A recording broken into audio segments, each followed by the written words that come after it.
And today, there's some more fallout after the Trump administration invoked a rarely used centuries-old law, more than 2 centuries old, in fact, to deport hundreds of immigrants to a prison in El Salvador. And according to Trump, all of those immigrants, or many of them, belong to a Venezuelan gang known as Tren De Aragua. Now, keep in mind, the legality of these deportations is still up in the air. It's still not entirely clear if everyone that was deported belongs to Tren De Aragua. But while MS-13 might be more widely known here in the United States, Tren De Aragua actually operates in several countries, including the United States. It actually has confirmed activity in all the states that you see here on this map. So exactly what is Tren De Aragua, and does it pose a huge threat here in the United States? Joining us now is NBC News correspondent David Noriega, who just dropped an absolutely incredible piece of journalism on NBCNews.com detailing the history here. David, fascinating reporting, first of all.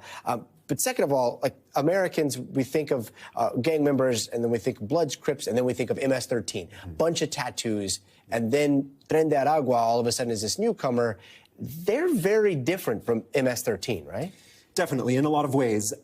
But Tren De Aragua is now playing politically a very similar role to the role that MS-13 played in the last time that President Trump ran for president and subsequently served as president. But as far as really key differences, Tren De Aragua is in some ways more sophisticated than MS-13, but it's also much less rigidly structured, and it's much more loosely structured. It's therefore much harder to know whether someone actually belongs to Tren De Aragua or whether a crime that's committed is committed as an organized act as part of this larger structure, or committed by basically freelancers, right? That's one of the things that's really raising big legal questions with how the administration is ostensibly identifying people that it either deports to El Salvador, sends to Guantanamo, et cetera, as members of Tren De Aragua. Another thing that really sets Tren De Aragua apart from not just MS-13, but pretty much every other major Latin American criminal organization is how quickly it was able to grow across a large, really a large percentage, a large portion of the American continent. That is, in fact, a function of how loosely structured it is and how replicable the model, its criminal model,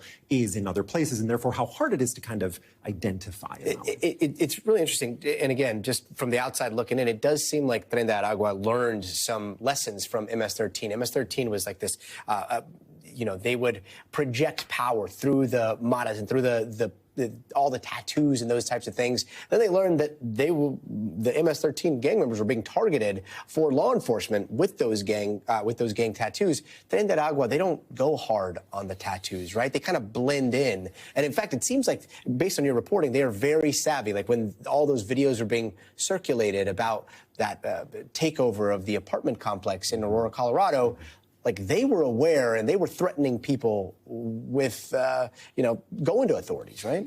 They knew exactly what was happening. I interviewed a woman who was kidnapped and tortured by members of Tren De Aragua because she recorded a video that, unbeknownst to her, showed the faces of gang members in that same apartment complex in Aurora. So they knew that they were actively punishing someone for ostensibly elevating their profile. Their profile, of course, has only grown since then, right? I think one of the key things that we need to be thinking about when we compare TDA to MS-13 or really any other criminal group is that, so on the one hand, the administration is presenting them as so powerful and so organized as to constitute a threat to the very national security of the United States.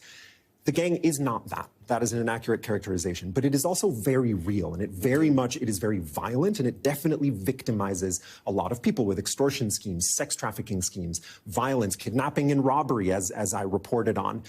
Another important thing to remember is that the large majority of people who are victimized by this gang are other Venezuelan immigrants, right? The way that this gang grew precisely was by exploiting the Venezuelan exodus, preying upon immigrants who were moving out of Venezuela and into the surrounding region and eventually into the United States. That is why it's associated with Venezuelan migration, even though the vast majority of Venezuelan migrants do not belong to Tren De Aragua. They are, in fact, its principal victims. TDA has victimized other people. They don't exclusively victimize Venezuelan migrants, but their business model is really built around exploiting migrant waves and victimizing migrants themselves. Exploiting and also trying to blend in, it seems like, with the huge surge of migrants and asylum seekers that we've seen from Venezuela. Exactly. Fascinating reporting. Again, if you get a chance, go to NBCNews.com. That report just opened up my eyes. David, thank you.